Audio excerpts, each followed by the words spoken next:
حضور بعض لوگ کہتے ہیں کہ امام حسین رضی اللہ عنہ کا قتل یزید نے نہیں کیا اور نہ ہی وہ اس میں شامل تھا، اس پر روشنی ڈالیں۔ بیٹا یزید نے امام حسین کا قتل نہیں کیا، قتل میں شامل نہیں تھا۔ اٹ از ایبسولوٹلی رانگ، پکا جھوٹ ہے۔ میں تاریخ نو پڑھیا ہویا۔ ایک سوال دا جواب دیو، پئی کوفے دا گورنر سی نعمان ابن بشیر رضی اللہ عنہ، اس بندے نو بدل کے او دی جگہ بصرے تو کوفے دا گورنر عبید اللہ ابن زیاد نو کنے بنایا سی؟ آپ پہ آ گیا سی ہو کہ جی میں انہیں ایس صوبے دی بھی جڑی نا گورنری سنبھال لینا۔ یہ کوئی قاعدہ ہے؟ باقاعدہ اسے تعینات کیا گیا۔ عبید اللہ ابن زیاد کو بصرے سے کوفے کی گورنری دی اور یزید کے دستخطوں سے گورنری دی گئی، اسے کہا جا کر تو نے یہ کام کرنے ہیں۔ آپ کیا کہتے ہیں کہ یزید اس میں ملوث نہیں تھا؟ امام حسین کے قتل کے لیے یزید نے نعمان بشیر ابن نعمان کو بدلا کوفے کی گورنری سے، اس کی جگہ اس کو عبید اللہ ابن زیاد کو بھیجا، بن باپ کے بیٹے کو۔ میں تاریخ پر نہ کوئی بھی بات کریں، آپ کو کیا حق ہے آپ ہسٹری پر بات کریں؟ آپ نے تو لگتا ہے تاریخ پڑھی نہیں کبھی بھی۔ اس کو کس نے گورنر بنایا تھا اور آ کر اس نے جو احکامات جاری کیے تھے وہ کس کے حکم سے گورنر بنا تھا؟ کس طرح احکامات جاری ہوئے؟ اور پھر جس طرح اس نے آگے بندوں کو آگے لگایا وہ اپنے آپ ہی لگا لیا تھا۔ یزید امام حسین کے قتل میں 100% ہی شامل ہے، بلکہ یہ انڈائریکٹ یزید نے ہی امام حسین کا قتل کروایا ہے اور اس میں کوئی شک نہیں ہے۔ حضرت مولانا محافظ محمد شفیع صاحب اکاڑوی رحمۃ اللہ تعالی علیہ جب تک زندہ رہے، 1984 میں ان کا وصال ہوا۔ اس سال میری شادی ہوئی تھی۔ میں اپنی شباب میں حضرت سے بہت فیض یاب ہوتا رہا، اور وہ بندہ جب بیان کرتا تھا تو کمال کر دیتا تھا۔ لوگوں خدا کا خوف کرو، یہ تھوڑا ہے کہ امام حسین رضی اللہ عنہ کے قتل میں یزید شامل نہیں، تو قتل ہو کیسے گیا؟ قتل ہو کیسے گیا؟ کوئی عام سے بندے کا قتل تھا، وہ ایک عام سا مرد تھا، وہ ایک عام عورت کا بیٹا تھا، وہ ایک عام باپ کا بیٹا تھا، وہ ایک عام نانے کا نواسا تھا۔ خدا کے بندوں شرم نہیں آتی؟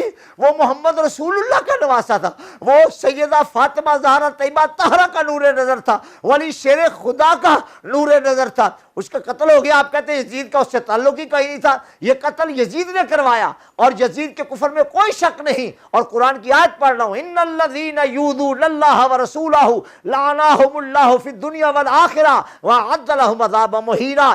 جو لوگ اللہ اور اس کے رسول کو اذیت دے ان پر اللہ کی دنیا میں بھی لعنت، آخرت میں بھی لعنت، اور مرنے کے بعد آئیں گے تو چھتر بھی تیار ہیں، جوتے بھی خوب پڑیں گے۔ عجب معاملہ ہے۔ یزید کو جو ہے بے گناہ ثابت کرنے کی ٹھان لی ہے، وہ نہیں بچ سکتا، قیامت تک نہیں بچ سکتا۔ دیکھو میں اللہ اعلان کہہ رہا ہوں، جس کا جی چاہے وہ مجھے مار دے گولی، مجھے کر دے قتل، میں امام حسین کا قاتل یزیدی کو مانتا ہوں۔ وہ کسی کی کیا جرت تھی وہ فاطمہ کے بیٹے کا گلا کاٹ دیتا؟ کسی کیا جرت تھی وہ فاطمہ زہرا کے شہزادے کو قتل کر کے اس کا سر کاٹ کے نیزے پر چڑھا دیتا؟ ابھی کہتے ہو کہ یزید بے قصور تھا؟ تم پہ بھی اللہ کی لعنت ہی ہو۔ کیا لینا؟ جو گالیاں دینا، مجھے گالیاں دینا، جو کہنا چاہے گا جی میں آئے کہو۔ میں یزید کو امام حسین کا قاتل مانتا ہوں، اور وہ مسلمان تھا۔ قتل مسلمان سے کوئی کافر نہیں ہو جاتا۔ اور خدا کے بندو، قتل مسلمان ساری امت کا قتل ہے۔ امام حسین کا قتل پورے دین کے قتل کے مترادف تھا۔ تم نے تو چاہا تھا کہ دین کو مٹا دیا جائے، لیکن حسین نے پھر یہ کیا کہ اپنی جان کو دینا تو گوارا کر لیا، لیکن اپنے نانے کے دین پر آنچ نہیں آنے دی۔ اگر یہ بات جھوٹی ہے، کوئی میدان لگا لو، مجھے بلا لو، میں ثابت کر دوں گا۔ اگر حسین یہ قربانی نہ دیتا تو آج نہ ممبر ہوتے، نہ تمہارے یہ مصلے ہوتے، نہ تمہاری یہ مساجد ہوتی، نہ تمہارے یہ مدارس ہوتے، نہ تمہاری کتب ہوتی، اور نہ تمہیں لوگ حضرت صاحب کہتے۔ حضرت صاحب کہلانے والوں، تمہیں حضرت صاحب کہا جانا حسین ابن علی کا تصدق ہے، اور پیر بننے والوں اور پیر کہلانے والوں، امام حسین کے صدقے میں تم بچے ہو، ورنہ تم کس کھیت کی مولی تھی جو بچ جاتے؟ یہ تو فاطمہ کے بیٹے نے اپنا سب کچھ وار کر تمہیں بچا لیا۔ حضرت جی اپنے آپ کو بچائیے، فاطمہ زہرا کے بیٹے کے ساتھ ہو جائیے، دنیا بھی پھر تمہاری، آخرت بھی تمہاری ہے۔